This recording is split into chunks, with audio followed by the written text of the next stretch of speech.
of occasional episodes for the gay agenda. Because after all, we set the agenda. We set the agenda. Make That's it right. happen. That's absolutely right. And while we're not necessarily monolithic, yeah, that's right. Absolutely.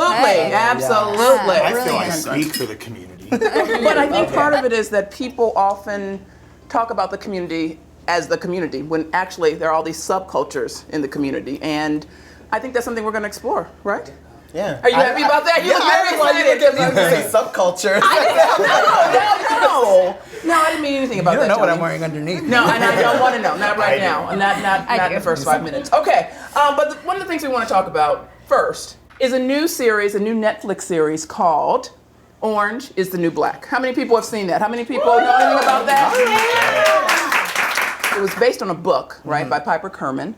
And it's about her year in prison, right? She was like a drug mule or something, didn't know it. So she's been thrown into prison for that.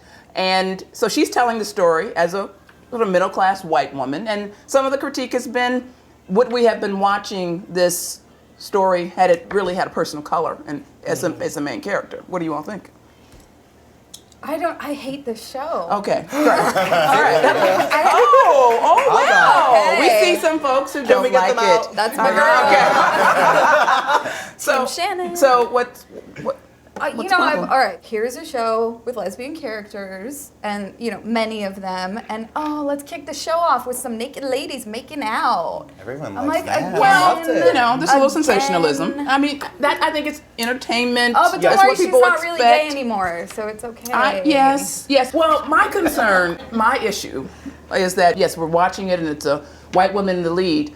I really believe that it's really lent itself to this national conversation about women in prison. And I happen to think that's a good thing.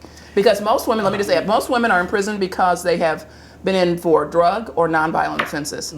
And they really need to be in rehab. They shouldn't be in prison. And the conditions are horrendous. What I think, though, really struck me in the story was with Laverne Cox, who plays Sophia Brissett, who is this trans woman of color, was transitioning prior to her going into jail. And then they kind of talk about, receiving hormones, and there's a point where she doesn't get those hormones, and she is fighting for what she needs and deserves, right? So, I mean, it's important to have a character, right? This person who's transgender character, woman of color on film, which is exciting. That's actually like a trans woman of color, which how many times do we see folks Never. who are not queer? That would who are not happen on regular TV, mainstream TV. Like, we're talking about Netflix here. That's very true. But even to have it on Netflix. Sure, yeah. I think that's a big deal. It's a That's a big deal. sure. I mean, Which to I see some think images. is a great value. Netflix, $7.99 a month. Just for future spots. Okay. All right. fair. All right. So, That's fair. okay, some people like it, some people don't. You haven't watched it at all. I'm gonna commit You won't to watch it. it again.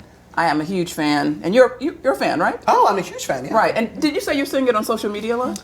I am. People, in my social media feed, I have folks who are like really conscious and progressive, and they were loving it, and I was like, what is happening? Right. Well, that's where we're getting a lot of information, obviously, right? Social media, right? Yeah. Social media is being used a lot. Shannon, you were talking about a story around social media. Oh yeah, Time Magazine just released, they had a big article where they released this UK study where they were talking about, and I love this because previously I'd been complaining about, my feed is so full of these fucking selfies, like everybody's taking selfies, like let's get Selfies. Selfies. That's sorry. okay. Selfies. Yeah. Okay. Show them what a selfie. I don't, I didn't bring my phone. Well, I have an example. Like a person, I won't say their full names, we'll just say Doug F., who is always on my Facebook page. And he's always posting pictures of himself after he just finishes a run. Sure. And then he complains that he hasn't, his time was bad. And I'm like, how long does it take to do anything? Like, why are you even running? It's 6 a.m. You should be asleep. Well, I don't really care about when people say "Good morning, world" or "Good night, Facebook." I mean, I just don't really care. I don't find that particularly engaging, or I don't know why that's necessary. Do you want to know I don't understand that. Do you want to know what the study said, though? Yes. What did the study say, Shannon? So, the people who take selfies or post too many selfies, the folks in their news feed classify them as narcissistic and therefore in real life like them less. This was like a for real study. This is going to make me want to analyze my page a little bit. So I might have some pictures to delete. But I'm not I just don't have narcissistic time. at all. I don't have time for that. I mean, No. I think the thing about social media is, though, is for a lot of folks, it's how they're connecting with people now, Sure. right? And it can lead to a relationship, perhaps. Yeah. Yes, Nice. perhaps Must be nice. a relationship. See, I've thought about it. People have been telling me, Tony, get on OkCupid. But not Grindr. Not Grindr, no. Well, I don't know if people, are people out on Grindr? Do people tell each other they're on Grindr? Well, you But see their everybody's image. on You Grindr. I see know, their but see, image. that to me is Right? it's too much to know that there's a, I live in, in Humboldt Park on the west side of Chicago. Trust that there's someone on my corner who will, be on Grindr. That's just too much. I have to do dishes, I have to walk my dog, I have to go to work. To know that there's someone a block away is too intense for me. But this is Chicago. Like if you were somewhere like Springfield or something where there's maybe 6 gays scattered about over the whole city, you'd want to be able to find them. I use it for work purposes.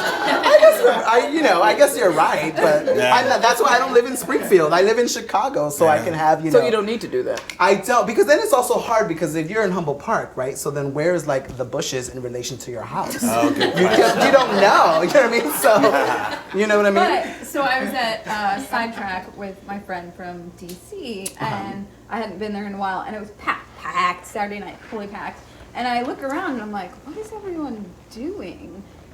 And they were all like this, like. They couldn't trust that they were gay And- and sidetracked. Well, and I was like, You never know. Like, what the hell's going on? And he was like, oh, well, we have to go on Grindr to see who's here. And I'm like, Oh my look God. around, like they're all Look here. up, there's a gay to choose from. Right?